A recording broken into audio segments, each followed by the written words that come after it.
Good afternoon. So it's a great honor to be invited as a panelist. So in such prestigious panel during ASEAN-Japan Business Week, I really thank both ISEAS and RIETI on giving me this valuable opportunity to discuss the Japan-ASEAN relation and the geopolitical situation around here, and with the distinguished other panelists. Thank you for the Ms. Sharon to give the valuable information about the background surrounding the ASEAN-Japan relations. I will add some comment on it and talk about my view about developing ASEAN-Japan partnership. Her presentation impressed me with China's massive presence in Southeast Asia. And so the ASEAN elite evaluation on the China and the United States presence each seem to be complex.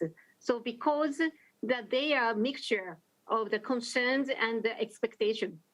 And I am also impressed that the ASEAN elite evaluation on the Quad and AUKUS are not so negative. So I guess this is a reflection of the ASEAN preference for balancing growing China presence. So not to contain, but just balancing. So yes, and I like the state of Southeast Asia, so which issued by the ISEAS every year. So I'm looking forward to the version of the state of the Southeast Asia, latest version that reflects the variety of the newly development this year. So Ukraine-Russia war and the current situation in the Myanmar, so and the COVID situation in the China. So they are newly development in this region, and so I'm looking forward to see the latest version on the state of the Southeast Asia, maybe the early next year. And compared to China and the US, Japan's presence is smaller now, but the trust rate is so high. Honestly speaking, I feel relieved to see it. And I believe that such a high level of the trust in Japan, so among ASEAN countries, so will undoubtedly lead to the deepening and expanding of the ASEAN-Japan partnership. And Thitinan comment focused on the split of the ASEAN and the crisis of the unity due to the internal problem like Myanmar and the external one like Russia-Ukraine war. I almost agree with his argument about the crisis of the ASEAN. But on the other hand, I think ASEAN has been containing the diversity and conflict since the beginning. And so I want to evaluate the various efforts by the ASEAN countries to deal with and to overcome these current challenges. And so from my point of view, Japan and ASEAN now should collaborate to construct and protest the rule-based regional order. The Japan-ASEAN partnership has a long history, that since it started in the early 1970s, Japan has exercised a significant influence based on its economy. The core element of the Japan-ASEAN cooperation used to be cooperation in the economic field, so like trade and investment promotion, the industrial cooperation, infrastructure development assistance, and so on. So these topics are still crucial in the ASEAN-Japan partnership. But now the ASEAN-Japan partnership is widening its span and becoming more comprehensive than before. The first, it now contains the various new topics like digital economy and climate change and energy transition. The Asian Digital Transformation Project is the one example of the shared recognition of the importance of the solving social issues through the DX for the ASEAN and Japan. And both of us have implemented cooperation on the climate change and the ASEAN-Japan Climate Change Action Agenda 2.0. So besides, the Prime Minister Kishida proposed the Asia Zero Emission Community idea in his policy address last January and pushed the idea to ASEAN leaders when he met them each. The supply chain resilience is also becoming a hot topic between the Japan and ASEAN country. Although the turmoil caused by the COVID-19 pandemic appear to have passed the worst stage, so its economic and social impact on Japan and the ASEAN country is significant. So to overcome this situation and revitalize the economies and stabilizing the regional order, so various approaches will be needed. The U.S.-led Indo-Pacific Economic Framework has a potential in this context.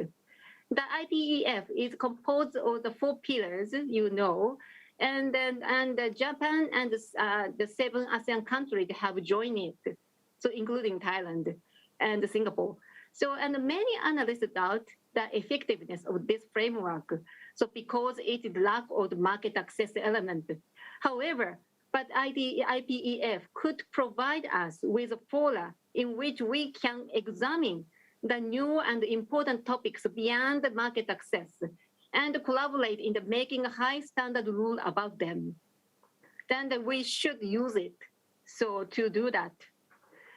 And second, political security cooperation to stabilize regional circumstances is becoming one of the significant pillars of the ASEAN-Japan partnership.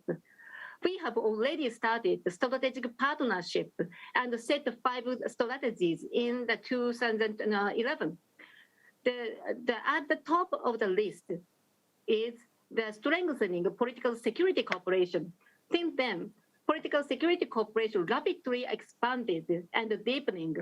Japan Defense Minister Tomomi Inada in 2016 proposed the Vientiane Vision, which has a guideline of the defense cooperation between Japan and the ASEAN in the ASEAN. 3 years later, the Japan updated it into the Vientiane Vision 2.0. So more concretely, Japan provided the patrol ships to some ASEAN countries and sent personnel to contribute to the capacity building. The Japan has already transferred defense equipment and technology agreement with 5 ASEAN countries, the Philippines, Malaysia, Vietnam, Indonesia, and Thailand.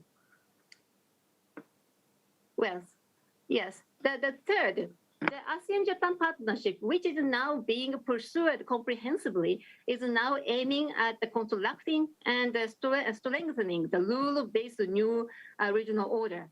So now the regional order is facing various challenges, like changing the power balance between the US and China, the escalation and the Sino-US rivalry, and the Russian-Ukraine war. In addition, the Myanmar crisis is a severe internal challenges. So for ASEAN unity and part of its principles, promotion of democracy, human rights, good governance, and the rule of law, all of which is stipulated in the ASEAN Charter.